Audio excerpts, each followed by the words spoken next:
അസ്സലാമു അലൈക്കും വറഹ്മത്തുള്ളാഹി വബറകാതുഹു. 6ാം ക്ലാസ്സിലെ പ്രിയപ്പെട്ട വിദ്യാർത്ഥികളെ, നാളത്തെ നമ്മുടെ പരീക്ഷ കിതാബു താരീഖാണ്. താരീഖിൽ നമുക്ക് പഠിക്കാനുള്ള പാഠഭാഗങ്ങൾ 1 മുതൽ 5 വരെയുള്ള പാഠഭാഗങ്ങളാണ് നമുക്ക് പഠിക്കാനുള്ളത്. ഈ 5 പാഠങ്ങളുടെയും ഫുൾ റിവിഷൻ വീഡിയോ നേരത്തെ നമ്മൾ ചെയ്തിട്ടുണ്ട്.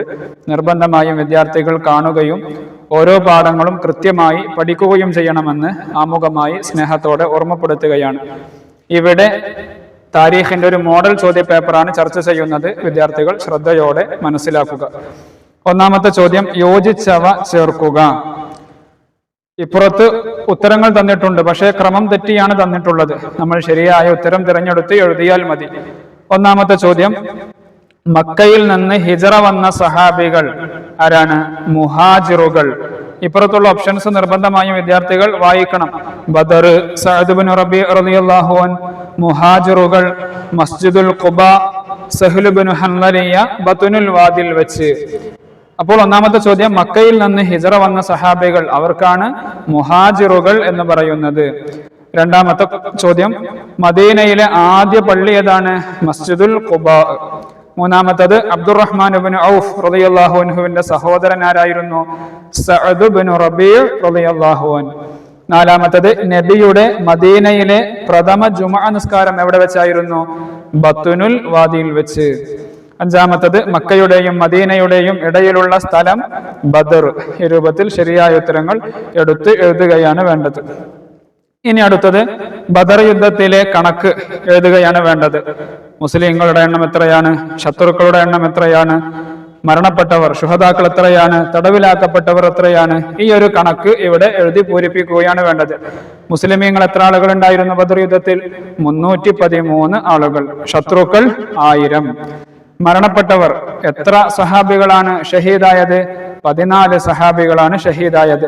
ശത്രുപക്ഷത്ത് നിന്ന് 70 പേര് കൊല്ലപ്പെട്ടിട്ടുണ്ട്. തടവിലാക്കപ്പെട്ടവർ ശത്രുപക്ഷത്ത് നിന്ന് 70 പേർ തടവിലാക്കപ്പെട്ടിട്ടുമുണ്ട്. ഈ രൂപത്തിൽ അവിടെ പൂർത്തിയാക്കുകയാണ് വേണ്ടത്. ഇനി അടുത്തത് 3ാമത്തെ ചോദ്യം, ഉത്തരം എഴുതുക. ബദർ യുദ്ധത്തിന് മുമ്പ് നബി സല്ലല്ലാഹു അലൈഹി വസല്ലമ തങ്ങൾ അള്ളാഹുവിനോട് നടത്തിയ ദുആ എന്തായിരുന്നു? അള്ളാഹുവേ, ഈ ചെറിയ സംഘത്തെ നീ നശിപ്പിച്ചാൽ നിനക്ക് ഇബാദത്ത് ചെയ്യാൻ ഭൂമിയിൽ ഒരാളും ഉണ്ടാകില്ല എന്ന് നബി സല്ലല്ലാഹു അലൈഹി വസല്ലമ തങ്ങൾ ദുആ ചെയ്തു. 2ാമത്തത്, മദീനയിലെ മതപരമായ പുരോഗതി എന്തായിരുന്നു? മദീനയിൽ മതപരമായും സാമൂഹികമായും സാംസ്കാരികമായും ഒക്കെ ധാരാളം പുരോഗതികൾ വന്നു നബി സല്ലല്ലാഹു അലൈഹി വസല്ലമ തങ്ങൾ വന്നതിന് ശേഷം. അതിൽ മതപരമായ പുരോഗതി എന്തായിരുന്നു? സുരക്ഷിതമായ ഇബാദത്തിനായി പള്ളി നിർമ്മിച്ചു. സുരക്ഷിതമായ ഇബാദത്തിനായി പള്ളി നിർമ്മിച്ചു. അതാണ് മദീനയിലെ മതപരമായ പുരോഗതി. നമ്മൾ അതിനുശേഷം പറഞ്ഞിട്ടുണ്ട്, ആ പള്ളി പിന്നീട് പല ആവശ്യങ്ങൾക്കും വേണ്ടി ഉപയോഗിച്ചിട്ടുണ്ട്. ഇനി 3ാമത്തത്, നബി സല്ലല്ലാഹു അലൈഹി വസല്ലമ തങ്ങളെ കണ്ടപ്പോൾ ജൂത പണ്ഡിതനായിരുന്ന അബ്ദുല്ലാഹി ഇബ്നു സലാം പറഞ്ഞത് എന്താണ്? മദീനയിൽ നബി സല്ലല്ലാഹു അലൈഹി വസല്ലമ തങ്ങൾ എത്തിയപ്പോൾ ഞാനും കാണാൻ വന്നു. അവിടുത്തെ മുഖം കണ്ടപ്പോൾ അതൊരു കളവ് പറയുന്നയാളുടെ മുഖമല്ലെന്ന് എനിക്ക് മനസ്സിലായി. ഞാൻ ആദ്യമായി നബി സല്ലല്ലാഹു അലൈഹി വസല്ലമ തങ്ങളിൽ നിന്ന് കേട്ടത് ഇതായിരുന്നു എന്ന് പറഞ്ഞിട്ട്, യാ അയ്യുഹന്നാസ് അഫ്ശു സലാമ വഅത്ഇമു തആമ വസിലുൽ അർഹാമ വസല്ലു ബില്ലൈലി വന്നാസു നിയാമുൻ തദ്ഖുലുൽ ജന്നത ബിസലാം. ഇതായിരുന്നു നബി സല്ലല്ലാഹു അലൈഹി വസല്ലമ തങ്ങളിൽ നിന്ന് ഞാൻ ആദ്യമായി കേട്ടത് എന്നൊക്കെ അബ്ദുല്ലാഹി ഇബ്നു സലാം എന്ന ജൂത പണ്ഡിതൻ പറയുന്നുണ്ട്. അതിൽ നിന്ന് ആദ്യ ഭാഗം എഴുതിയാൽ മതി. ഇനി അടുത്തത് 4ാമത്തത്, മസ്ജിദുൻ നബവി ഉണ്ടാക്കിയ സ്ഥലം ദാനമായി നൽകാൻ തയ്യാറായത് ആരാണ്? ബനു നജ്ജാർ ഗോത്രക്കാരാണ്. ഇനി 5ാമത്തത്, സഅദ് റളിയല്ലാഹു അൻഹു വലിയ സഹായങ്ങൾ വാഗ്ദാനം ചെയ്തപ്പോൾ അബ്ദുറഹ്മാൻ ഇബ്നു ഔഫ് റളിയല്ലാഹു അൻഹു പറഞ്ഞ മറുപടി എന്തായിരുന്നു? മദീനയിലേക്ക് ഹിജറ വന്ന അബ്ദുറഹ്മാൻ ഇബ്നു ഔഫ് റളിയല്ലാഹു അൻഹുവിന് മദീനയിലെ തന്റെ സഹോദരനായ സഅദ് റളിയല്ലാഹു അൻഹു എല്ലാം ഓഫർ ചെയ്തിരുന്നു. തന്റെ സമ്പത്തിന്റെ പകുതി തരാം, എന്റെ 2 ഭാര്യമാരിൽ നിന്ന് ഒരു ഭാര്യയെ തലാക്ക് ചെയ്ത് നിങ്ങൾക്ക് വിവാഹം ചെയ്തു തരാം, അങ്ങനെ പല ഓഫറുകളും പറഞ്ഞിരുന്നു. പക്ഷേ അബ്ദുറഹ്മാൻ ഇബ്നു ഔഫ് റളിയല്ലാഹു അൻഹു എന്താണ് പറഞ്ഞത്? അള്ളാഹു നിങ്ങളെ അനുഗ്രഹിക്കട്ടെ, നിങ്ങൾ എനിക്ക് മദീനയിലെ മാർക്കറ്റ് കാണിച്ചു തന്നാൽ മതി. അതാണ് അബ്ദുറഹ്മാൻ ഇബ്നു ഔഫ് റളിയല്ലാഹു അൻഹു പറഞ്ഞത്. അങ്ങനെ മഹാനവറുകൾ അവിടെയും വലിയ കച്ചവടങ്ങൾ നടത്തി വലിയ സമ്പന്നനായി തീർന്ന ചരിത്രമാണ് പിന്നീടുണ്ടായത്. ഇനി അടുത്തത്, അൻസാറുകളായ മുസ്ലിങ്ങളുടെ പ്രധാന ഗോത്രങ്ങൾ ഏതെല്ലാമായിരുന്നു? ഔസ്, ഖസറജ് എന്നീ ഗോത്രങ്ങളായിരുന്നു. ഇനി 2 വീതം എഴുതുക. മദീനയിലെ പ്രധാന ജൂത ഗോത്രങ്ങൾ ഏതൊക്കെയാണ്? ബനു ഖൈനുഖാ, ബനു ഖുറൈള, ബനു നളീർ. ഇതൊക്കെ ജൂതഗോത്രങ്ങളാണ്. ഏതെങ്കിലും 2 എഴുതിയാൽ മതി. ഇനി അടുത്തത്, മദീന കരാറിന്റെ പ്രധാന നേട്ടങ്ങൾ എന്തൊക്കെയാണ്? മദീന സുരക്ഷിതത്വം നിറഞ്ഞൊരു സ്ഥലമായി മാറി. അതുപോലെ ഭയപ്പെടാതെ ജീവിക്കാൻ പറ്റുന്ന പ്രദേശമായി. ആളുകൾ ബഹുമാനത്തോടെയും സഹകരണത്തോടെയും ജീവിച്ചു. എല്ലാവരുടെയും അവകാശങ്ങളും കടമകളും ഉറപ്പാക്കാൻ ഈ കരാറിന് സാധിച്ചു. ഏതെങ്കിലും 2 എഴുതിയാൽ മതി. ഇതെല്ലാം നേട്ടങ്ങളാണ്. ഇനി 3-മത്തേത്, മുഹാജിറുകളും അൻസാറുകളും മദീനയിൽ വരുത്തിയ മാറ്റങ്ങൾ എന്തൊക്കെയാണ്? പരോപകാരവും സ്നേഹവും വ്യാപിച്ചു. അതുപോലെ അഭയം തേടി വരുന്നവരുടെ ദാരിദ്ര്യവും വിവേചനവും ഇല്ലാതാക്കി. എല്ലാവർക്കും സുരക്ഷിതത്വം ഉറപ്പാക്കി.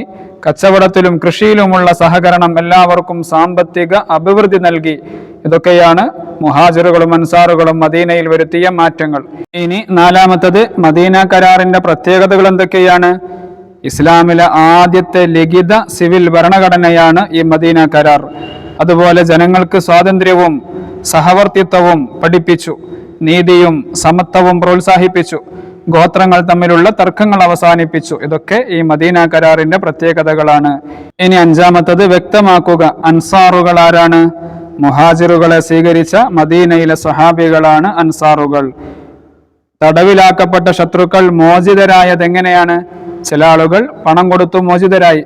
മറ്റു ചിലർ എഴുത്തും വായനയും പഠിപ്പിക്കുക എന്നുള്ള നിബന്ധനയോടെ മോചിതരായി. ഇനി ശരിയും തെറ്റും അടയാളപ്പെടുത്തുക. ബദർ യുദ്ധം നടന്ന മാസം ഏതാണ്? റബീഉൽ അവ്വൽ, റമളാൻ, സഫർ. ഏതിലാണ്? റമളാനിലാണ്.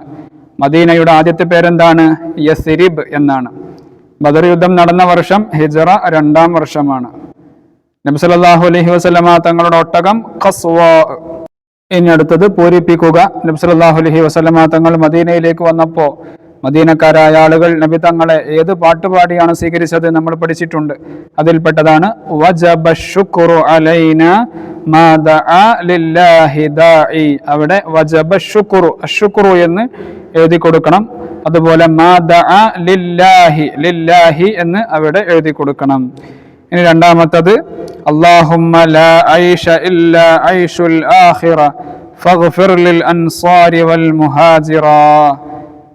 മുഹാജിറുകളുടെയും അൻസാറുകളുടെയും സാഹോദര്യത്തിന്റെ മാനദണ്ഡം ഏതായിരുന്നു? ഈമാനായിരുന്നു. ഇങ്ങനെ യോജിച്ചത് കൊടുത്ത് പൂരിപ്പിക്കുകയാണ് വേണ്ടത്. ഇനി അവസാനത്തെ ചോദ്യം, പൂരിപ്പിച്ച് ആശയം എഴുതുക.